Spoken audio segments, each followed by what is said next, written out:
Hi, I'm Marcus. When I was 12 years old, my father looked me dead in the eye and said, "You were the biggest mistake I ever made. I should have walked away the day you were born." Those words carved themselves so deep into my soul that I spent the next 15 years trying to prove him wrong. But when I finally succeeded beyond his wildest dreams, I made sure he understood exactly what kind of mistake he'd actually made. The look on his face when he realized what I'd become will haunt him for the rest of his life. Before we jump back in, tell us where you're tuning in from, and if this story touches you, make sure you're subscribed because tomorrow I've saved something extra special for you. The rain was coming down in sheets that October evening when I stood outside the glass doors of Pinnacle Financial Group, staring up at the 40-story building that now bore my name. Marcus Chen, Chief Executive Officer. The brass nameplate gleamed under the lobby lights, reflecting everything I'd built from nothing. But as I stood there soaked to the bone, all I could think about was that 12-year-old boy who used to hide in his bedroom closet, pressing his hands against his ears to block out the shouting downstairs. My phone buzzed with a text from my assistant. "Your father called the office again. He says it's urgent." I deleted the message without responding, just like I'd been doing for the past 6 months. Some wounds run too deep for money to heal, and some bridges are meant to stay burned. But I'm getting ahead of myself. Let me take you back to where it all started, to a small apartment in Brooklyn where dreams went to die and fathers measured their sons' worth in disappointment. I was born Marcus David Chen to parents who never should have been parents at all. My mother Sarah was 19 when she had me, barely out of high school herself. My father David Chen was 22 and working construction, convinced that having a kid would somehow make him grow up faster. They were both wrong about almost everything, but especially about that. The apartment we lived in had paper-thin walls and a radiator that clanged all night like chains in a haunted house. My earliest memories are of cramped spaces and hushed arguments that weren't quite hushed enough. Mom would try to shield me from the worst of it, pulling me into the kitchen when Dad's voice started rising, turning up the radio to drown out words that no child should hear. Dad worked long days on construction sites around the city, coming home with dirt under his fingernails and frustration written across his face like graffiti. He was young, overwhelmed, and completely unprepared for the weight of responsibility that came with a mortgage, a wife, and a son who seemed to need something new every day. But instead of rising to meet that challenge, he let it crush him into something bitter and resentful. I learned early that there were good days and bad days. Good days were when Dad came home tired but not angry, when he'd ruffle my hair and ask about my day at school. Bad days were when the bills piled up, when Mom looked worried, when Dad's jaw got tight and he started pacing around our tiny living room like a caged animal. The bad days started outnumbering the good ones when I turned 8. It began with small comments, little jabs that felt like paper cuts at first. If you weren't around, we could afford a decent place. Your mother and I could have traveled, seen the world if we didn't have to worry about feeding you. Some people get to live their lives and some people get stuck. Mom would always jump in during these moments, her voice sharp with warning. "David, he's just a child." But Dad would wave her off, his eyes never leaving mine. "He needs to understand how the world works, Sarah. Better he learns now than later." The worst part wasn't the words themselves, it was the way he looked at me when he said them, like I was some kind of mathematical equation that didn't add up. Like my very existence was a problem that needed solving, a burden that couldn't be lifted. I started spending more time in my room, building elaborate worlds with Legos and action figures where fathers loved their sons and families stayed together. I'd create these perfect little scenarios where the dad character would come home from work and sweep the kid character up in a bear hug, asking about his day and meaning it. Sometimes I'd catch myself talking to these plastic figures, whispering conversations I wished I could have with my real father. School became my refuge. I threw myself into my studies with the kind of desperate intensity that only comes from having nowhere else to go. While other kids complained about homework, I saw it as a ticket out of that cramped apartment, away from the tension that hung in the air like smoke. My teachers noticed. Mrs. Rodriguez, my third-grade teacher, started giving me extra assignments, books to take home, projects that kept my mind busy during the long hours when Mom was at her part-time job and Dad was either working late or at Murphy's bar down the street. "You have a special mind, Marcus," Mrs. Rodriguez told me one afternoon as I finished a math worksheet designed for 5th graders. "Don't let anyone convince you otherwise." I held on to those words like a life preserver. By the time I turned 10, the dynamic in our house had shifted into something toxic and permanent. Dad had stopped trying to hide his resentment. He'd come home from work and barely acknowledge me, brushing past like I was a piece of furniture he'd grown tired of looking at. When he did speak to me, it was usually to point out something I'd done wrong or to compare me unfavorably to other kids. "Tommy's dad says his boy is already talking about joining the family business," he'd mutter over dinner. "Must be nice to have a son who appreciates what his father does for a living." I was 10 years old. I didn't even know what I wanted to be when I grew up, much less how to appreciate the finer points of hanging drywall. Mom tried to compensate for Dad's coldness by being extra affectionate, but it felt forced, desperate. She'd hug me too tight and hold on too long, whispering apologies I didn't fully understand. "Your father loves you," she'd say. "He's just going through a hard time," but I was smart enough to know the difference between going through a hard time and actively blaming a child for your problems. The breaking point came on a Tuesday in November. I was in 6th grade and I'd just gotten my report card. Straight A's like always, with a handwritten note from my teacher about my exceptional academic performance and mature attitude toward learning. I was proud of that report card. I'd worked hard for it, staying up late by the light of my desk lamp, double-checking every assignment until it was perfect. I practically ran home from school that day, clutching the envelope in my hand, imagining the look of pride on Dad's face when he saw those grades. Maybe this would be the thing that finally made him see me differently. Maybe this would prove that I wasn't a mistake after all. The apartment was quiet when I got home. Mom was at work and Dad was sitting at the kitchen table with a beer and a stack of bills spread out in front of him. His face was drawn, tired, older than his 34 years. I should have recognized the warning signs, should have waited for a better moment, but I was 12 and desperate for approval. "Dad," I said, my voice bright with anticipation, "I got my report card today." He didn't look up from the bills. "Good for you." I pulled the envelope from my backpack and set it on the table next to his elbow. "Want to see it?" David glanced at the envelope like it might bite him, then back at the electric bill in his hand. "I'm sure it's fine, Marcus. Just put it on the counter for your mother." My heart sank a little, but I pressed on. "Actually, it's really good. I got all A's and Mrs. Patterson wrote this note about how I'm reading at a high school level and Jesus Christ." Dad slammed the beer bottle down so hard that foam bubbled up and over the rim. "Can't you see I'm busy? Can't you see I'm trying to figure out how we're going to keep the lights on this month?" I took a step back, the report card still in my hand. "I just thought you'd want to." "You thought I'd want to what? Celebrate, throw you a party?" He stood up so fast that his chair scraped against the linoleum floor. "You want to know what I think about your little report card, Marcus?" I nodded, even though something deep in my gut was screaming at me to run. Dad picked up the envelope and tore it open, his eyes scanning the grades with an expression I couldn't read. For a moment I thought maybe he was impressed. Maybe the A's would speak for themselves. Instead, he tossed the paper back onto the table and looked at me with something that might have been disgust. "You know what this is," he said, tapping the report card with his finger. "This is a waste of paper. You think good grades are going to change anything? You think being smart is going to fix the fact that your mother and I can barely afford to feed you?" My throat felt tight. "I thought you'd be proud." David laughed, but there was no humor in it.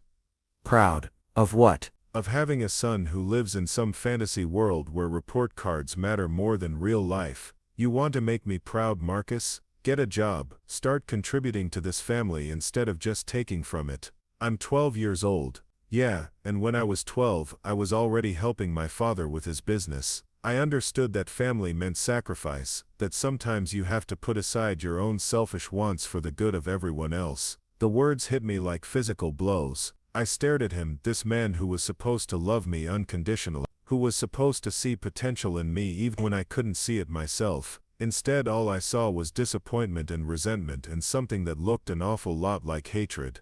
"I work hard in school because I thought." "You thought what? That you're special? That you're different from every other kid in this neighborhood who thinks he's going to be something someday?" Dad stepped closer, and I could smell the beer on his breath, see the red lines in his eyes. "Let me tell you something about dreams, son. They're for people who can afford them. We can't." I felt tears building behind my eyes, but I fought them back. Crying would only make this worse. "Your mother thinks I'm too hard on you," Dad continued, his voice getting quieter but somehow more menacing. "She thinks I should encourage your little fantasies, tell you that you can be anything you want to be, but someone needs to tell you the truth." "What truth?" David looked at me for a long moment, and I saw something shift in his expression, something final and irreversible. "The truth is that you were the biggest mistake I ever made," he said. each word carefully chosen and deliberately cruel. I should have walked away the day you were born. Your mother and I could have had a real life, a good life, if we hadn't been stuck with you. The world went very quiet. I could hear the hum of the refrigerator, the drip of the leaky faucet, the sound of my own heartbeat thundering in my ears. But everything else just stopped. I stared at my father, this man who had just reduced my entire existence to a mistake, a wrong turn, a burden he wished he could undo. And something inside me, something that had been holding on to hope and love and the possibility of redemption, just died. I didn't cry. I didn't scream or argue or beg him to take it back. I just stood there, absorbing the weight of his words, letting them settle into the deepest parts of my soul where they would live forever. Okay, I said finally. My voice steady and calm. I understand. Dad seemed surprised by my reaction. Maybe he'd expected tears or anger, some kind of emotional response that would let him feel justified in his cruelty. Instead, I just nodded and picked up my report card from the table. I'll go to my room now, I said. I walked down the short hallway to my bedroom and closed the door behind me. Then I sat on my bed and stared at that report card, at those perfect grades that had meant everything to me just 10 minutes ago and now felt like proof of my own naivety. That night, I made myself a promise. I promised that 12-year-old boy, sitting alone in his room with tear stains on his cheeks and a hole in his heart, that someday my father would understand exactly what kind of mistake he'd made, not in having me, but in throwing me away. It would take 15 years, but I would keep that promise. The months after that conversation were like living in a house with a ghost. Dad didn't apologize, didn't try to take back what he'd said, didn't even seem to remember that he'd fundamentally altered our relationship with a few sentences spoken in anger. He went back to his normal routine of work, beer, and barely tolerating my presence, as if nothing had changed. But everything had changed. I stopped trying to get his attention. I stopped showing him my grades, stopped telling him about things that happened at school, stopped looking for signs that he might be proud of me. Instead, I threw myself into my studies with an intensity that worried my teachers and probably should have worried my parents. I read everything I could get my hands on. I checked out books from the library about business, about successful people who had overcome difficult childhoods, about the stock market and real estate, and anything that might give me an edge in the world my father insisted I'd never be able to navigate. I stayed up late into the night, reading by flashlight under my covers, memorizing facts and figures and strategies like they were sacred texts. Mrs. Patterson, my 6th grade teacher, pulled me aside one day after class. "Marcus, is everything okay at home?" she asked, her voice gentle but concerned. "You seem different lately, more intense." I looked up at her, this kind woman who had always believed in me, and considered telling her the truth. But what would be the point? What could she do about a father who saw his son as a mistake? "Everything's fine," I said. "I just really like learning." She studied my face for a moment, and I could tell she didn't believe me, but she also knew better than to push. "Well, if you ever need someone to talk to," she said, "my door is always open." I nodded and gathered my books. Preparing and narrating this story took us a lot of time, so if you are enjoying it, subscribe to our channel, it means a lot to us. Now back to the story. I appreciated the offer, but I was already learning that the only person I could really count on was myself. At home, the tension between my parents was getting worse. Mom had started working longer hours at the diner where she waitressed, coming home exhausted and barely speaking to Dad. When they did talk, it was usually in hushed, angry whispers that carried through the thin walls of our apartment. One night I heard Mom say, "You can't keep treating him like that, David. He's just a child. He's old enough to understand reality." Dad replied, "Better he learns now than later. He's your son." "Yeah, well, maybe that's the problem." I pressed my ear against my bedroom door, straining to hear more, but their voices dropped too low to make out the words.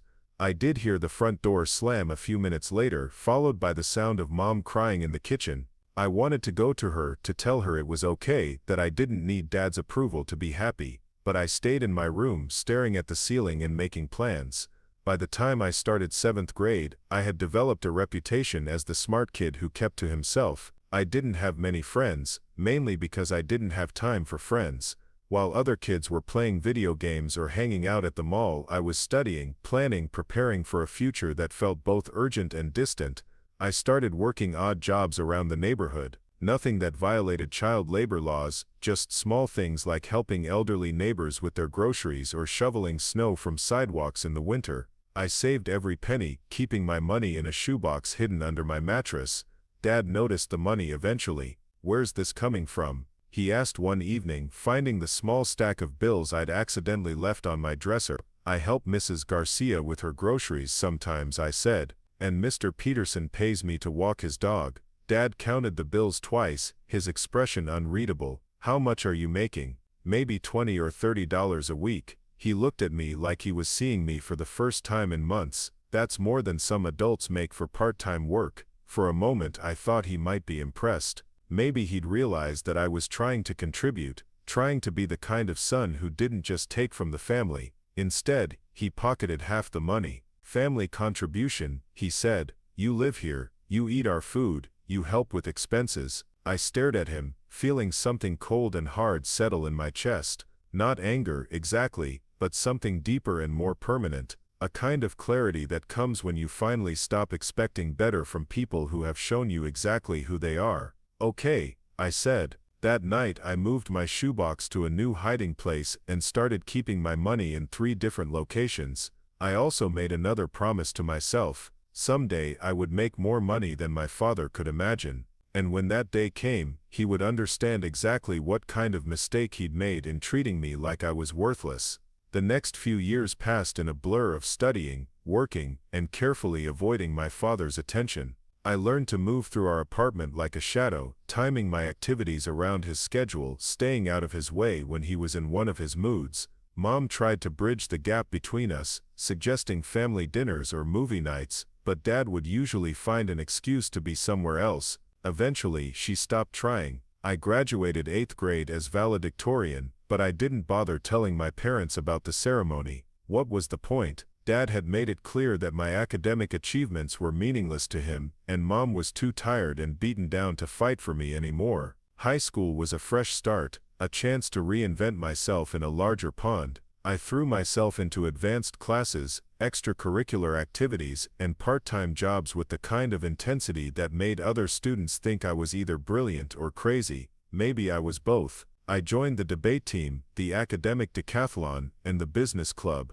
I worked afternoons and weekends at a local electronics store, learning about retail and customer service, and the value of showing up on time with a good attitude. I saved every penny I could, building a nest egg that grew slowly but steadily. My grades were perfect, not because I was naturally gifted, but because I studied harder than anyone else. While my classmates were dating and partying, and figuring out who they wanted to be, I already knew exactly who I was going to become. I was going to be successful enough that my father's opinion would no longer matter. The guidance counselor, Mr. Williams, called me into his office during my junior year. "Marcus, we need to talk about college," he said, spreading brochures across his desk like playing cards. "With your grades and test scores, you could get into almost any school in the country." I looked at the brochures, at pictures of ivy-covered buildings and students lounging on manicured lawns. They might as well have been pictures of Mars. "I can't afford any of these places,"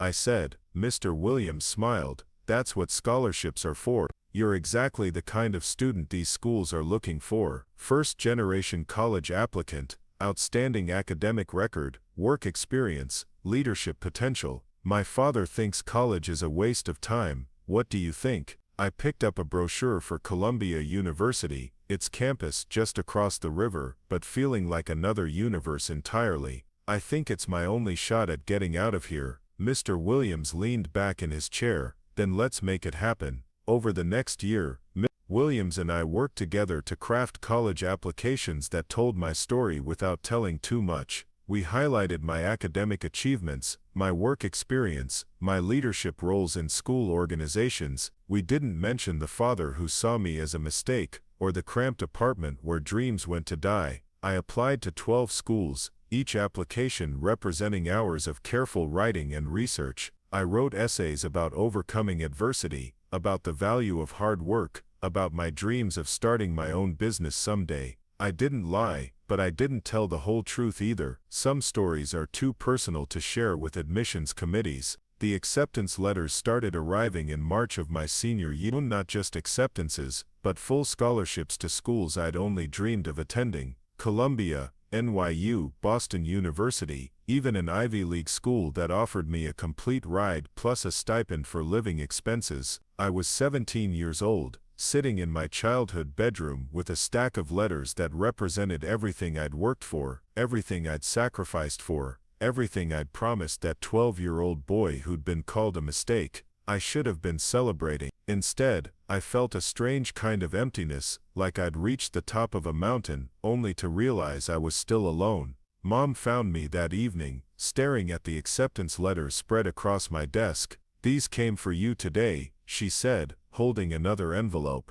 Her voice was quiet, almost reverent. I opened the letter. It was from Harvard, offering me admission to their business program with a full scholarship and an invitation to join their honors program. Mom read over my shoulder, her breath catching when she saw the words full scholarship. "Marcus, this is incredible," she whispered. "Harvard, my son is going to Harvard." For the first time in years, I saw her smile like she meant it. "Where's Dad?" I asked. Mom's smile faltered slightly. "He's working late, but he'll be so proud when he hears about this." We both knew that was a lie, but it was a kind lie, the sort that mothers tell to protect their children from truths that are too sharp to handle. Dad came home around 10 that night, smelling like beer and sawdust. Mom had waited up for him, the Harvard letter clutched in her hands like a winning lottery ticket. "David, you need to see this," she said, thrusting the letter toward him before he'd even taken off his boots.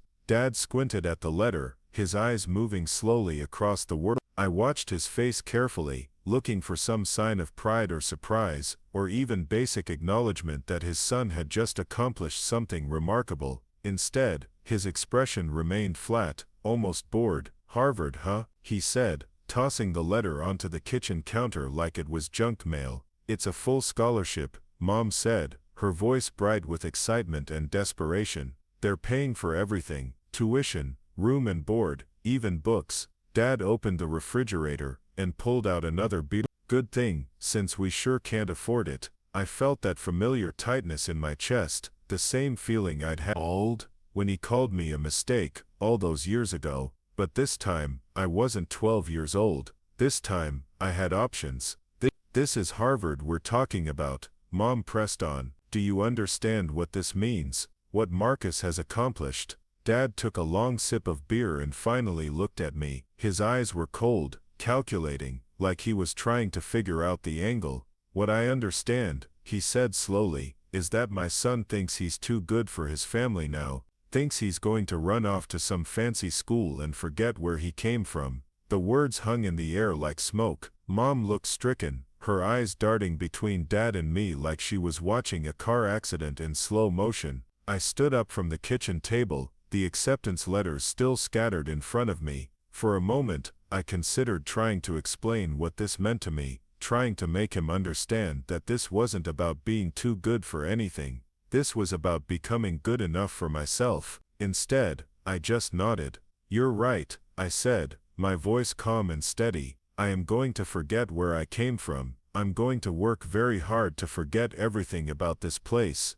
Dad's face darkened. "Watch your mouth. Or what? You'll call me a mistake again. You'll remind me that you wish you'd walked away the day I was born." I gathered up the letters, stacking them neatly in my hands. "Don't worry, Dad. After this summer, you'll never have to see your biggest mistake again." I walked to my room and closed the door behind me, leaving my parents to fight in hushed, angry whispers about whose fault it was that their son had turned out this way. That night, I lay awake staring at the ceiling and listening to the sounds of my childhood home for what I knew would be one of the last times. The leaky faucet in the kitchen, the neighbor's dog barking at passing cars, the distant hum of traffic on the expressway. In 4 months, I would be at Harvard University, surrounded by some of the brightest minds in the world, learning from professors who had written the books I'd been reading in secret for years. I would be free to become whoever I wanted to be, to build the kind of life my father insisted was impossible for someone like me. But as I lay there in the dark, all I could think about was that 12-year-old boy who had just wanted his father to be proud of him, who had believed, Despite all evidence to the contrary, that love was supposed to be unconditional, I made myself another promise that night. I promised that boy that someday, when I had built everything I was going to build and become everything I was going to become, I would come back, not to forgive or forget, but to show my father exactly what kind of mistake he had made. It wouldn't be about revenge, exactly, it would be about truth, about making sure he understood the cost of his choices. 15 years later, standing outside that 40-story building with my name on it, I realized the time had finally come to keep that promise. Harvard was everything I thought it would be, and nothing like I expected. The campus felt like stepping into a movie about other people's lives, all brick buildings and manicured lawns, where conversations happened in hushed tones about internships at Goldman Sachs and summer houses in the Hamptons. I walked through those gates in September with 2 duffel bags, a laptop I'd saved 3 years to buy, and a chip on my shoulder that could have built its own dormitory. My roommate was a kid named Preston Whitfield, whose father owned a chain of luxury hotels across New England. Preston had gone to boarding school in Switzerland, spoke 3 languages fluently, and owned more sweaters than I owned total pieces of clothing. He was also, surprisingly, one of the kindest people I'd ever met. "You're the scholarship kid from Brooklyn," he said on move-in day, not as an accusation, but as a statement of fact. "I read about you in the incoming student newsletter, full ride plus honors program. That's incredible." I waited for the condescension, the subtle put-down that would let me know where I stood in this new hierarchy.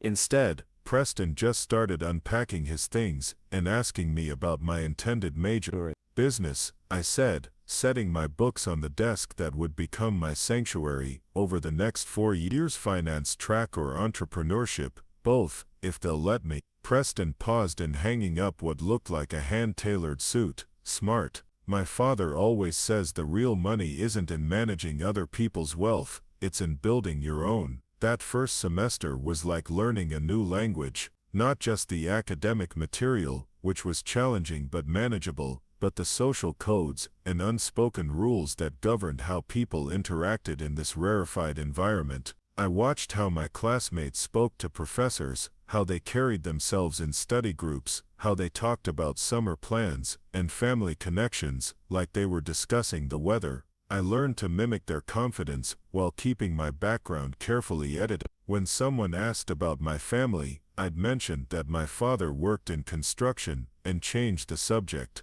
When they talked about family vacations to Europe or the Caribbean, I'd nod along and steer the conversation toward academics or current events. Professor Martinez taught my first economics course, a brilliant woman who had worked on Wall Street before transitioning to academia. She had a way of explaining complex market theories that made them feel like puzzles waiting to be solved, rather than abstract concepts to memorize.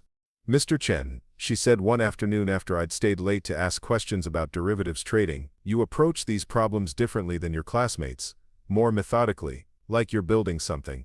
"I guess I am," I said, gathering my notes.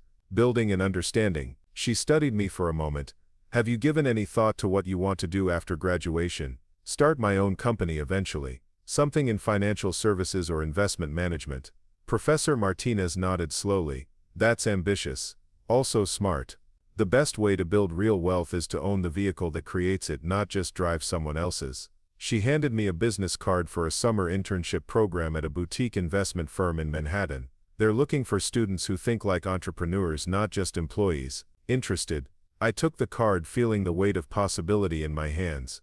Very interested. That internship changed everything. Meridian Capital was a mid-sized firm that specialized in helping small businesses raise capital and navigate complex financial transactions. The office was in Midtown, 43 floors above the city where I'd grown up, with views that stretched from Brooklyn to the Hudson River. My supervisor was a woman named Rebecca Torres, who had started as an analyst straight out of Columbia and worked her way up to senior partner in 12 years. She was tough, demanding, and completely uninterested in my personal story beyond whether I could do the work she assigned. "You're here to learn," she told me on my first day. "Not to fetch coffee or make copies, but to understand how deals get structured and executed. You'll sit in on client meetings, help with financial modeling, and write sections of pitch presentations. If you can't keep up, you'll be replaced. I loved every brutal minute of it. The work was intense and complex, requiring me to analyze financial statements, research market conditions, and build projections for companies ranging from tech startups to established manufacturing firms. I worked 12-hour days and spent my evenings reading everything I could find about private equity, venture capital, and corporate finance. The other interns were mostly from elite schools, kids with family connections and trust funds who treated the internship as a stepping stone to more prestigious opportunities. They complained about the long hours and talked constantly about their backup plans at their father's firms or family businesses. I didn't have a backup plan. This was my shot, and I approached every assignment like my future depended on it. Because it did. 3 weeks into the internship, Rebecca called me into her office. "You're different from the others," she said, not looking up from the financial model I'd submitted the day before. "They're smart, well-educated, connected. But you work like you're hungry." "I am hungry." She finally looked at me, her expression unreadable. "Good. Hunger is the most valuable asset in this business. Talent and connections will only take you so far." That summer I learned more about business and finance than I had in 3 semesters of coursework. I watched Rebecca negotiate deals worth millions of dollars, saw how she identified opportunities that others missed, observed the way she carried herself in rooms full of powerful men who initially underestimated her. More importantly, I started to understand the mechanics of wealth creation. It wasn't just about having money or making smart investments. It was about understanding systems, identifying inefficiencies, and building structures that generated value over time. On my last day at Meridian, Rebecca handed me an envelope. "Your evaluation," she said. "Also a letter of recommendation for when you graduate. You're going to need it." I opened the envelope that evening in my tiny shared apartment near campus. The evaluation was glowing, full of phrases like exceptional analytical ability and mature professional judgment. But it was the personal note at the bottom that hit me hardest. "Marcus, you have the rare combination of intelligence, work ethic, and hunger that makes for true success in this field. Don't let anyone convince you that your background is a limitation. In my experience, the people who've had to fight for everything are the ones who know how to keep it." I folded the letter carefully and placed it in my desk drawer next to the collection of acceptance letters from 2 years earlier. Evidence of what was possible when you refuse to accept other people's limitations. Junior year brought new challenges and opportunities. I was taking advanced courses in corporate finance and international economics while working part-time at a tutoring center to help cover living expenses. My scholarship covered tuition and basic room and board, but everything else, books, food beyond the meal plan, occasional social activities, came out of my own pocket. I didn't mind. The work kept me focused and reminded me why I was there. It was during this time that I started developing the business plan that would eventually become Pinnacle Financial Group. The idea came from observing a gap in the market that most of my professors and classmates seemed to overlook. Traditional investment firms focused on either high net worth individuals with millions to invest or large corporations seeking major capital raises. But there was a huge middle market of successful small business owners, professionals, and entrepreneurs who had substantial assets but didn't meet the minimums for premium wealth management services. These were people like successful contractors, restaurant owners, medical professionals in private practice, or technology consultants who had built profitable businesses but weren't quite rich enough to interest the big firms. They needed sophisticated financial planning and investment management, but their options were limited to either do-it-yourself online platforms or local financial advisors who might not have the expertise to handle complex situations. I spent months researching this market segment, analyzing data on business ownership patterns, wealth distribution, and existing service providers. I interviewed dozens of small business owners in the Boston area, asking about their financial planning needs and frustrations with current options. The picture that emerged was clear. There was a massive underserved market of people who needed high-quality financial services but couldn't access them through traditional channels. I wrote a comprehensive business plan for a firm that would specialize in this middle market, offering institutional quality investment management and financial planning at price points that made sense for business owners with assets between $500,000 and $5 million. Professor Martinez reviewed my plan and connected me with a venture capital firm that specialized in financial services startups. The partners were impressed enough to offer me a summer internship with the possibility of seed funding after graduation if I could demonstrate market traction. Senior year was a blur of classes, internship applications, and networking events where I practiced the art of confident small talk while mentally calculating how each conversation might advance my goals. I had learned to navigate Harvard's social ecosystem with the same methodical approach I applied to everything else, identifying the people and opportunities that aligned with my objectives. My grades remained perfect, not because I was naturally brilliant, but because I treated every assignment and exam like a building block in the foundation of my future success. While my classmates stressed about grade point averages and class rankings, I focused on understanding the material deeply enough to apply it in real-world situations. The venture capital internship confirmed what I already suspected: my business plan wasn't just viable, it was necessary. I spent the summer working with portfolio companies and observing how investment decisions got made at the highest levels. I also refined my understanding of what it would take to launch and scale a financial services firm. More importantly, I started building the network of relationships that would be crucial to my success. I met successful entrepreneurs who had started with nothing and built substantial businesses. I connected with other young professionals who shared my hunger and ambition. I cultivated relationships with professors, mentors, and industry contacts who could provide guidance and opportunities. By the fall of my senior year, I had a clear plan for my post-graduation life. I would work for 2 years at an established investment firm to gain experience and build credibility. Then I would launch Pinnacle Financial Group with seed funding from the venture capital firm that had mentored me. It was ambitious, risky, and exactly the kind of plan that would have made my father shake his head and mutter about unrealistic dreams. The thought of my father had become a strange constant in my life.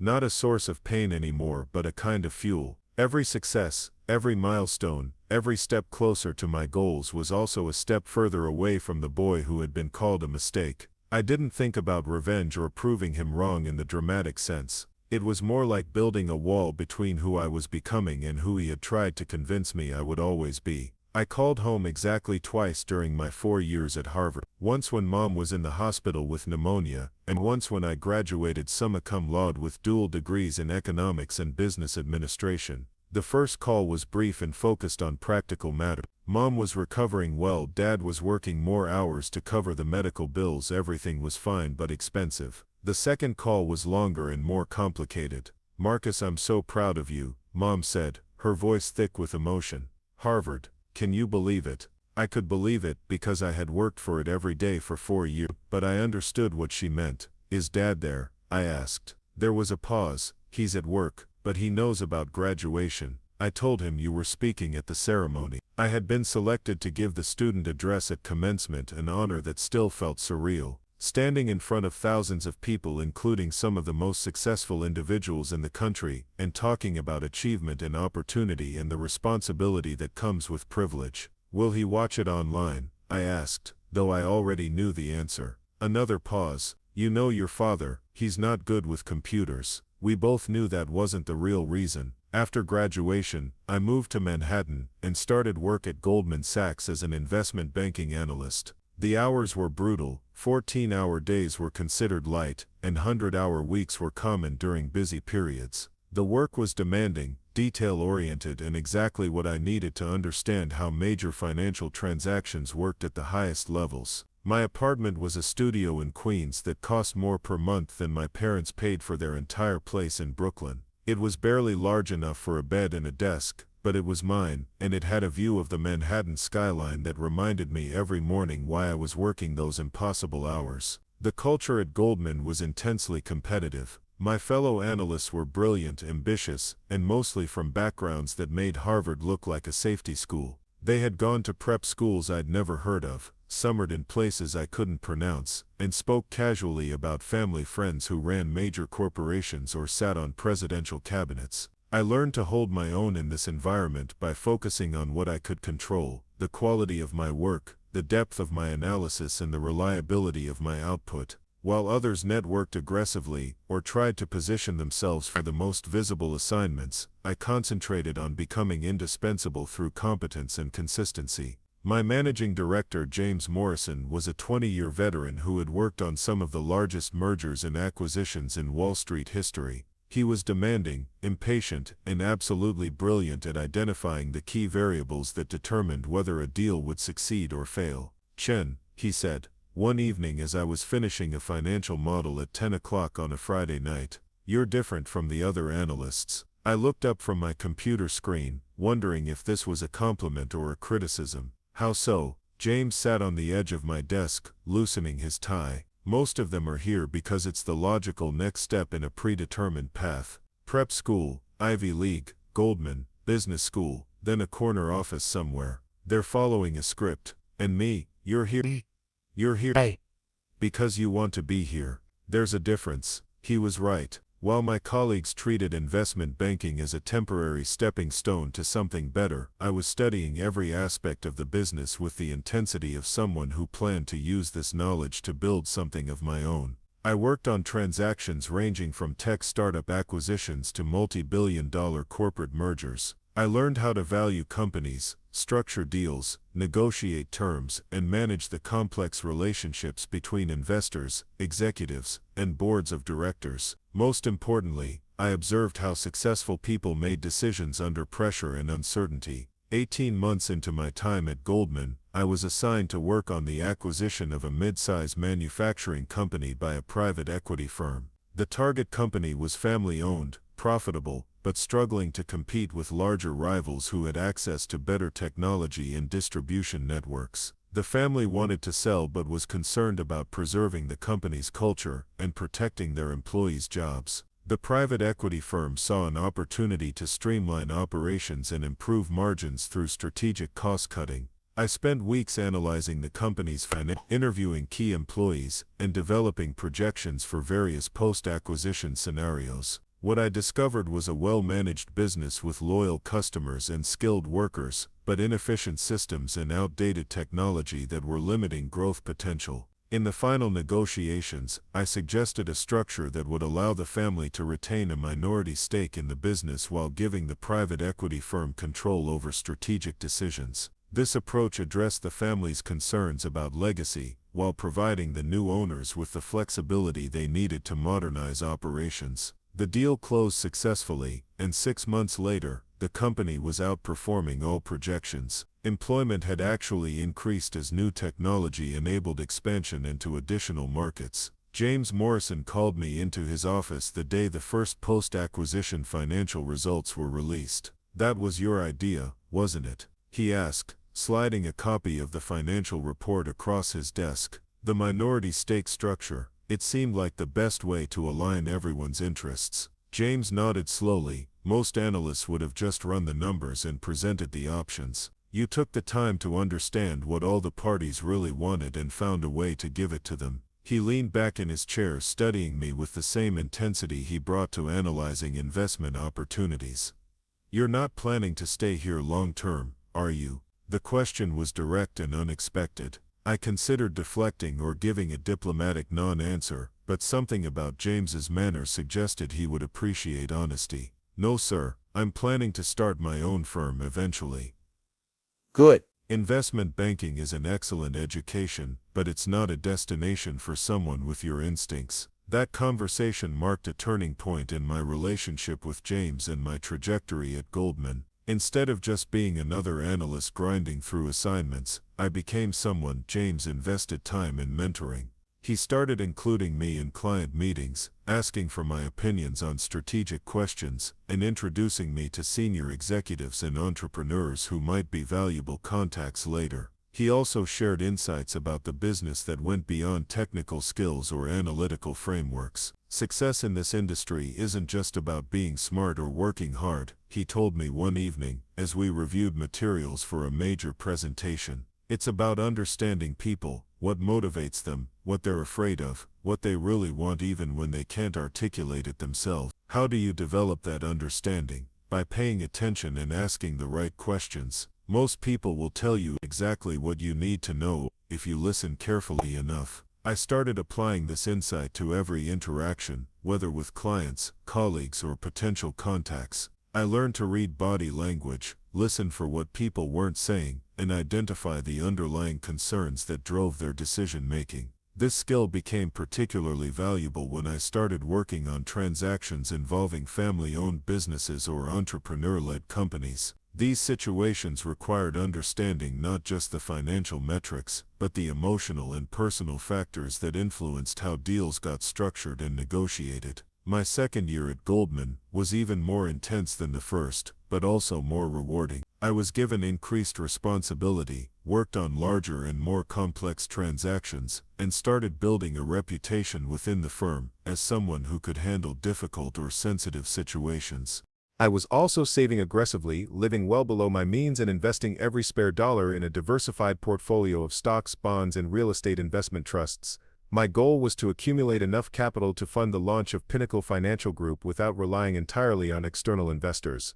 The plan was starting to take shape.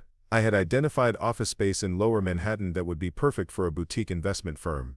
I had developed relationships with technology vendors who could provide the trading platforms and back-office systems I would need.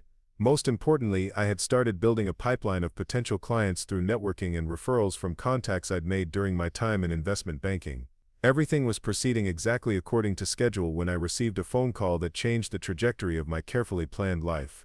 It was a Tuesday evening in March, and I was working late on a merger analysis when my phone rang. The caller ID showed my mother's number, which was unusual since we typically communicated through scheduled weekly calls on Sunday afternoons.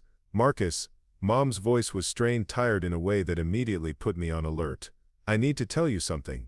My first thought was that something had happened to her health. She had been dealing with diabetes for several years, and I knew the stress of her marriage wasn't helping her manage the condition. "Are you okay? Are you in the hospital?" "No, honey, it's not me. It's your father." I felt something cold settle in my stomach. Despite everything that had happened between us, despite the years of silence and resentment, David Chen was still my father. The idea of something happening to him triggered emotions I thought I had moved beyond. "What's wrong?" Mom took a shaky breath. "He had a heart attack yesterday. He's in intensive care at Brooklyn Methodist." The words hit me like a physical blow. "Is he going to be okay?" "The doctors aren't sure yet. It was a major episode. They're monitoring him, but they said the next 48 hours are critical." I stared out my office window at the lights of Manhattan, trying to process this information. My father, the man who had called me his biggest mistake, was lying in a hospital bed fighting for his life. "Do you want me to come home?" I asked. There was a long pause. "I don't know, Marcus. I want to say yes, but I also know how complicated things are between you two. And he's not conscious right now anyway. But you think I should come? I think you should do whatever feels right to you." I told my supervisor I had a family emergency and took the subway back to Brooklyn that night. The hospital was the same one where I had been born 26 years earlier, a fact that felt loaded with significance I couldn't quite identify. Mom was in the waiting room outside the cardiac unit, looking smaller and more fragile than I remembered. She had aged visibly in the years since I'd last seen her, lines around her eyes and gray threading through her hair. She stood up when she saw me, and we embraced awkwardly, like people who had forgotten how to be comfortable with each other. "Thank you for coming," she whispered. I sat next to her in the uncomfortable plastic chairs and listened as she explained what had happened. Dad had been working on a renovation project when he suddenly felt chest pain and shortness of breath. A coworker had called an ambulance and the paramedics had performed CPR during the ride to the hospital. "He's stable now, but they're saying there was significant damage to his heart muscle," Mom explained. "Even if he recovers, his life is going to be very different." We sat in silence for a while, listening to the sounds of the hospital around us. Beeping monitors, hushed conversations, the squeak of wheels on linoleum floors. "Have you seen him yet?" I asked. Mom shook her head. "Only family members are allowed in intensive care, and only for a few minutes at a time. I've been in twice since yesterday. I could go in." "Are you sure you want to?" I wasn't sure of anything. But I knew that if my father died while I was sitting in this waiting room, I would spend the rest of my life wondering what I might have said or felt if I had seen him one last time. The nurse led me through a maze of corridors to a room filled with machines and monitors. My father was lying in the center of it all, connected to tubes and wires, looking smaller and more vulnerable than I had ever seen him. His face was pale and drawn, his breathing assisted by a ventilator. The man who had once seemed so large and intimidating in our cramped apartment now looked fragile and mortal. I stood beside his bed for several minutes, unsure what to say or feel. Part of me wanted to be angry, to remember all the ways he had failed me as a father. Another part wanted to feel sorry for him, to focus on his current suffering rather than the pain he had caused. Instead, I felt mostly empty. This was the man who had shaped so much of my life through his rejection and cruelty, and now he was just a sick person connected to machines. "I don't know if you can hear me," I said quietly, "but But I want you to know that I made it. I graduated from Harvard. I work on Wall Street now. I'm about to start my own company." His breathing continued its mechanical rhythm, unchanged by my words. "I'm not telling you this to hurt you or to prove you wrong. I'm telling you because I want you to understand what you gave up when you decided I was a mistake." I stayed for another few minutes, then returned to the waiting room where Mom was dozed in her chair. Dad survived the heart attack, but the recovery was long and difficult. He spent 3 weeks in the hospital, followed by months of cardiac rehabilitation and physical therapy. The damage to his heart was extensive enough that he could no longer do construction work, which meant both a loss of income and a loss of identity for a man who had defined himself through physical labor. I visited twice more during his hospital stay, brief conversations where we talked about his medical condition and avoided everything that really mattered. He thanked me for coming, and I told him I was glad he was recovering. We were polite strangers, carefully avoiding the emotional minefield that lay between us. On my last visit before returning to New York, Dad was sitting up in bed looking more alert than he had since the heart attack. "Your mother tells me you're doing well," he said. "I'm doing fine." He nodded slowly, his eyes focused on something beyond my shoulder. "She says you're going to start your own business." "That's the plan." "Good," he said, and for a moment I thought he might say something more meaningful, something that acknowledged the years of silence between us or expressed pride in what I had accomplished. Instead, he just nodded again and turned his attention back to the television mounted on the wall. I returned to New York knowing that nothing fundamental had changed between us. My father's brush with death hadn't suddenly made him a different person or erased the history of our relationship. If anything, it had clarified something I had been avoiding. I no longer needed his approval or acknowledgement to feel successful. The boy who had craved his father's love was gone, replaced by a man who had learned to validate himself through achievement and purpose. My father's opinion, positive or negative, was no longer relevant to my sense of self-worth. 6 months later, I submitted my resignation letter to Goldman Sachs and began the final preparations for launching Pinnacle Financial Group. I had saved enough money to cover operating expenses for the first year, secured office space in a converted warehouse in Soho, and recruited 2 experienced professionals to join me as partners. The business plan I had developed at Harvard had evolved into something more sophisticated and ambitious. We would start by serving the middle market I had identified, but with the goal of eventually expanding into institutional asset management and corporate advisory services. Our first client was a successful restaurant owner in Boston who had built a small chain of upscale establishments but was struggling to manage the complex financial and legal structures required for further expansion. Traditional investment firms had been uninterested in his business because the potential fees didn't justify their time and resources. We helped him restructure his business entities, optimize his tax strategy, and raise capital for new locations through a combination of bank financing and private investment. 6 months later, he had opened 2 new restaurants and referred 3 other business owners to our firm. Word spread quickly through networks of entrepreneurs and small business owners who had been underserved by traditional financial institutions. Within 18 months, we were managing over $50 million in client assets and had a waiting list of potential new clients. More importantly, we were solving real problems for people who had been ignored by larger firms. These were individuals who had built successful businesses through hard work and intelligence but lacked access to the sophisticated financial planning and investment management services that could help them preserve and grow their wealth. The satisfaction I derived from this work went beyond the financial success of the business. It was about creating value for people who reminded me of my younger self, ambitious, driven individuals who needed someone to believe in their potential and provide the tools necessary to achieve their goals. By my 3rd year in business, Pinnacle Financial Group had grown to manage over $200 million in client assets.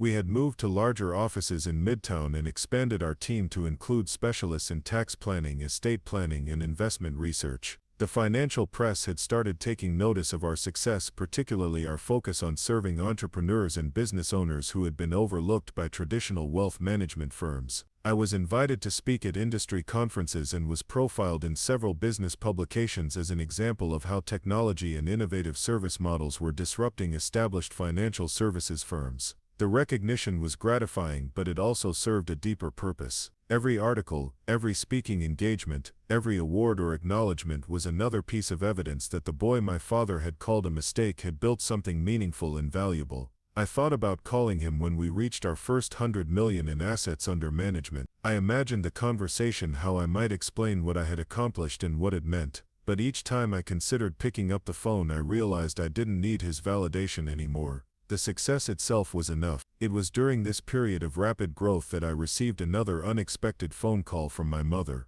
This time, her voice carried a different kind of weight. "Marcus, I need to tell you something about your father," she said. Something I probably should have told you years ago. I was in my office reviewing financial reports, but something in her tone made me push the papers aside and focus entirely on the conversation. "What is it, Mom?" "After his heart attack, we started seeing a counselor. Someone to help us deal with all the changes in our lives. And during one of those sessions, your father said something I think you need to know." I waited, unsure whether I wanted to hear whatever revelation was coming. "He said that calling you a mistake was the biggest regret of his life. He said he was angry and scared and took it out on you, but that he knew even then that you were going to be something special." The words hit me harder than I expected. After all these years of building walls around that childhood pain, hearing that my father had expressed remorse opened wounds I thought had healed. "Why didn't he ever tell me this himself?" "Pride," Mom said simply. "And shame. He convinced himself that you were better off without him, that he had damaged things too badly to repair." I stared out my office window at the city skyline, processing this information. My father had regretted his cruelest words but had been too proud or too ashamed to say so directly. "There's something else," Mom continued. "He's been following your career. He reads every article about your company, watches videos of your conference presentations online. He's proud of you, Marcus. He just doesn't know how to tell you." That evening, I sat alone in my apartment thinking about the complexity of family relationships and the way pride and fear can prevent people from saying the things that matter most. My father had spent years regretting words spoken in anger, while I had spent years using those same words as fuel to prove him wrong. We had both been prisoners of that moment, defined by his cruelty and my response to it. For the first time since I was 12 years old, I considered the possibility of forgiveness. Not because my father deserved it, but because carrying that anger might be limiting my ability to become the person I wanted to be. The next morning, I made a decision that surprised even me. I picked up my phone and called my parents' house for the first time in over 2 years. Dad answered on the third ring. "Hello." "Hi, Dad. It's Marcus." There was a long pause and I could hear the television playing in the background. "Marcus, how are you?" "I'm good. Really good. I wanted to call and tell you about something exciting that's happening with my business." Another pause. "I'd like to hear about it." I spent the next 20 minutes telling him about Pinnacle Financial Group, about our clients and our growth and the recognition we had been receiving in the industry. He listened without interrupting, asking occasional questions that showed he was genuinely interested in understanding what I had built. "That's incredible, son," he said when I finished. "I'm proud of what you've accomplished." The word son hit me like a physical force. It had been so long since he had referred to me that way. "Thank you," I said. "That means a lot." We talked for another few minutes about practical things: his health, Mom's job, the neighborhood where I had grown up. Normal conversation between two adults who happened to share a complicated history. When we hung up, I felt something I hadn't experienced in years: the possibility that relationships could evolve, that people could grow beyond their worst moments, that forgiveness might be possible even when it wasn't deserved. But I also knew that one phone call couldn't erase 15 years of silence and resentment. Rebuilding trust would take time, patience, and a willingness from both of us to acknowledge the pain we had caused each other. As I prepared for another day of building my business and serving my clients, I reflected on how far I had traveled from that 12-year-old boy who had been called a mistake. The journey had been longer and more difficult than I could have imagined, but it had led to something I hadn't dared to hope for: the possibility of redemption, not just for myself but for the relationship I had written off as irreparable. The real test would come when I finally decided to return home and show my father in person exactly what his biggest mistake had become. The call came on a Tuesday morning in December, 5 years after that first tentative conversation with my father. I was in my corner office on the 38th floor, reviewing quarterly reports that showed Pinnacle Financial Group had just crossed the billion-dollar threshold in assets under management. The irony wasn't lost on me that I was literally looking down on the neighborhood where I grew up when my assistant knocked on my door. "Mr. Chen, there's a call for you on line 2. It's your mother, and she says it's urgent." I knew before I picked up the phone. Something in the way my assistant's voice had changed, the careful neutrality that people use when they're delivering news they don't want to be responsible for. "Marcus," Mom's voice was steady but hollow, "your father's in the hospital again. This time it's serious." I closed the quarterly reports and focused entirely on her words. What happened? Another heart attack, but bigger than the last one. The doctors are saying we need to prepare for the possibility that he might not make it through the night.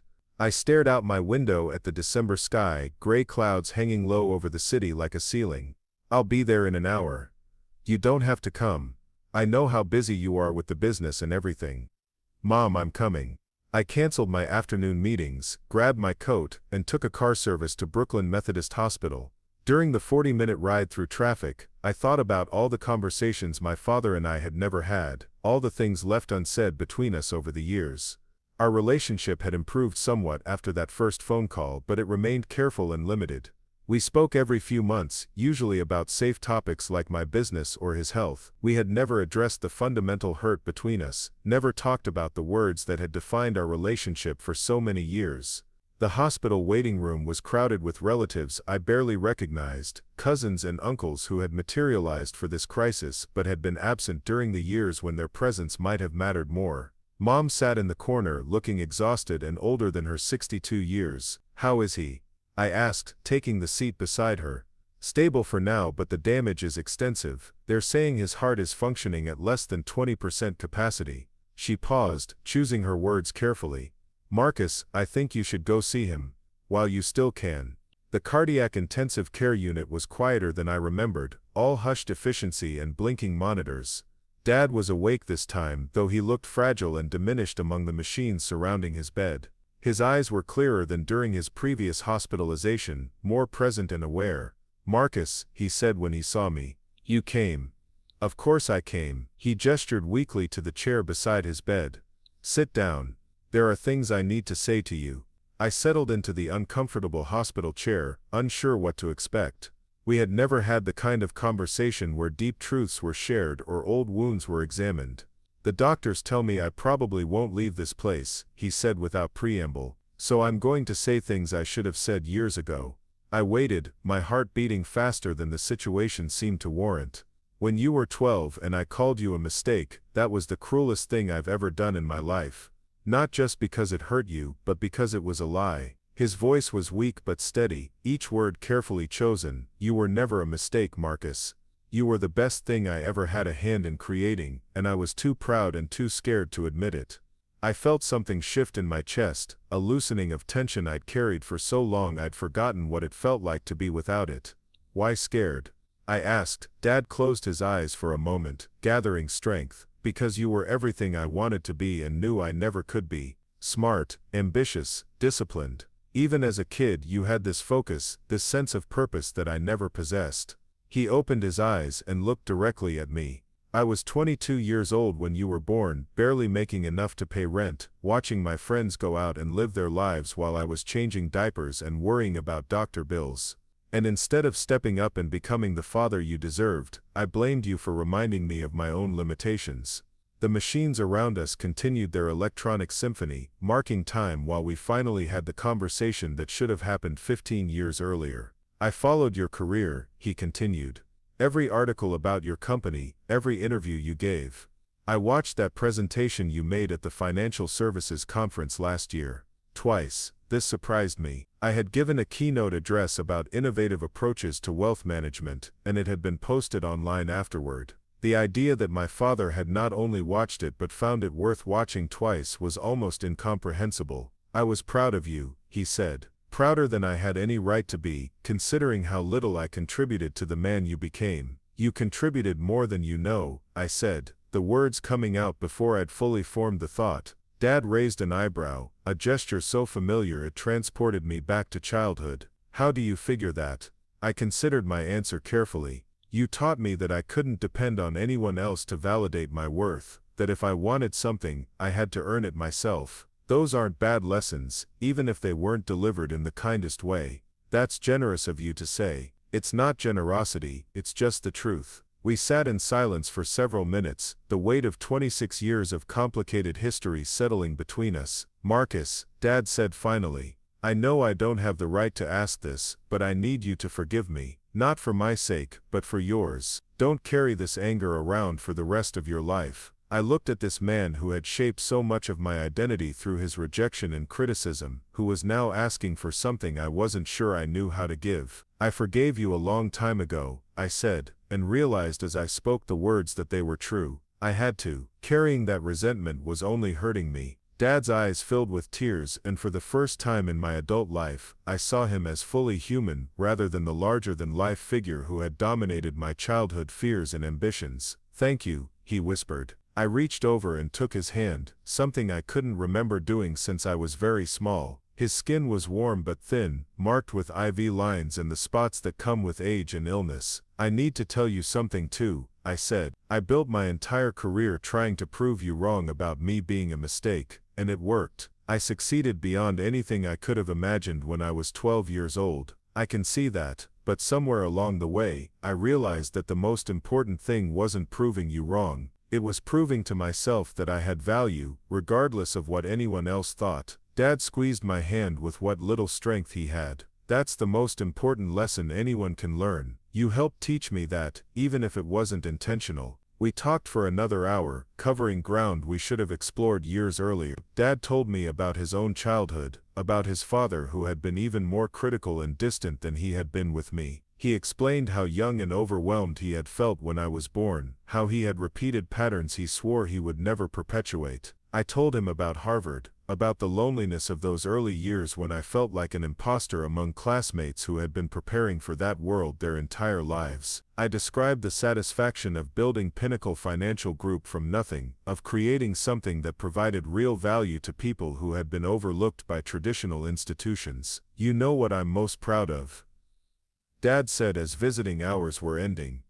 "What?" "That you turned out to be exactly the kind of man I hoped you'd become, despite having me as a father rather than because of it." The next morning, David Chen died peacefully in his sleep. The nurses said it happened quietly, probably sometime before dawn, his heart simply giving out after years of struggle. Mom called me at 6:30, her voice calm and resolved. "He's gone, Marcus. But I want you to know, he went peacefully. And yesterday, after you left, he told me it was the best conversation he'd had in 20 years." The funeral was small, attended mostly by family and a few co-workers from the construction company where Dad had spent most of his career. I delivered the eulogy, talking about a man who had struggled with the weight of his responsibilities but had ultimately loved his family even when he didn't know how to show it. Standing at the podium, looking out at the modest gathering of people who had known David Chen, I realized that my father's greatest gift to me hadn't been love or encouragement, or any of the things I had craved as a child. It had been the necessity of learning to validate myself, to find worth and purpose independent of external approval. He had been wrong to call me a mistake, but his words had catalyzed a drive and determination that shaped everything I became afterward.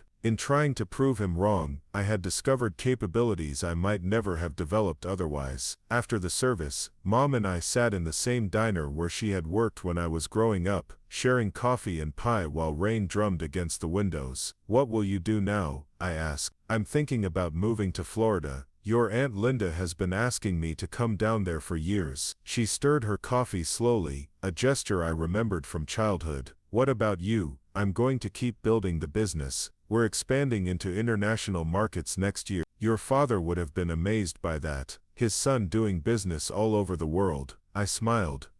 He might have been, but I don't need his amazement anymore. I know what I've accomplished. Mom reached across the table and covered my hand with hers. "That's what makes me proudest of all. You learn to be proud of yourself." That evening, I returned to my apartment in Manhattan and stood on my balcony, looking out at the lights of the city where I had built my life and career.